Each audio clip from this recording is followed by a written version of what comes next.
On a beach in their homeland, 3 Sunshine Tour regulars taking part at Copperleaf this week bat, bowl and dream of playing on the European Tour. I love cricket. I've loved it since a little boy. The bowl of slow ball, he's not going to see it coming. I'm definitely a semi-amateur batsman and a disgusting bowler. I enjoy taking wickets. There's nothing better. It's a bit of an adrenaline rush. Gets a little bit competitive with Dean Burmester, I must say.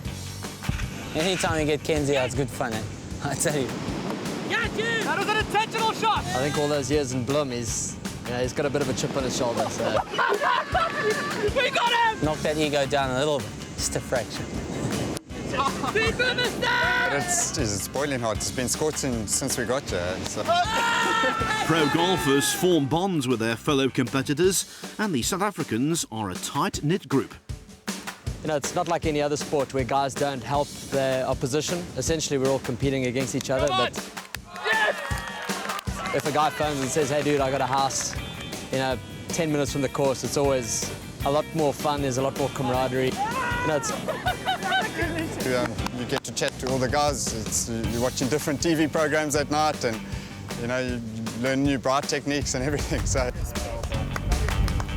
Our tour, in one word, probably growth would probably be the best word. I mean, we started the Big Easy Tour a few years ago, and our mini tour's just growing strength to strength, and you see more and more youngsters coming through on our tour. It's an important stretch, but it's also good to downplay it in your mind and just go out there and play golf. it's the #1 part of our season. It's vital for us, and it's great for our golf in South Africa to have all of these co-sanctioned events. Yes, the European Tour tournaments in the Rainbow Nation are a big deal for the less experienced home players. Guys, it's a bit daunting when you play your first one. You see all these guys from the European Tour, but by the time you sort of played a few, and they're all such friendly guys, and it definitely gets less daunting with experience. Yeah. You only watch the guys play on TV, but it's nice to meet them and chat to them, watch them hit balls on the range, and also play with them. So you definitely compare yourself to them and measure yourself up against them.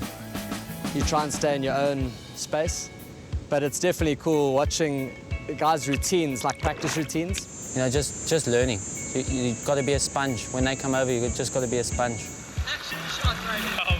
A guy like Gregory Bordy, been on tour for years, so when you see them doing a drill, it's good to sort of take notes, and, it can only help.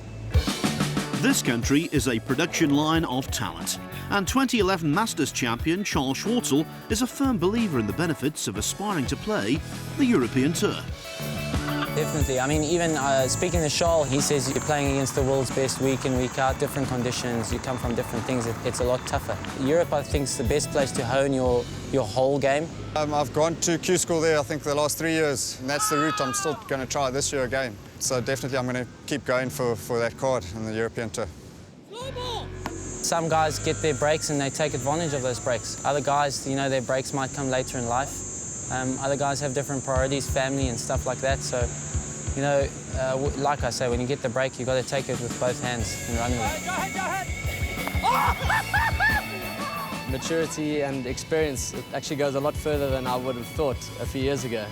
Ryan's hit 30 now, so he's extremely experienced. And people say you peak in your 30s, so hopefully I can live up to that bill. And the rest of us are just trying to catch up.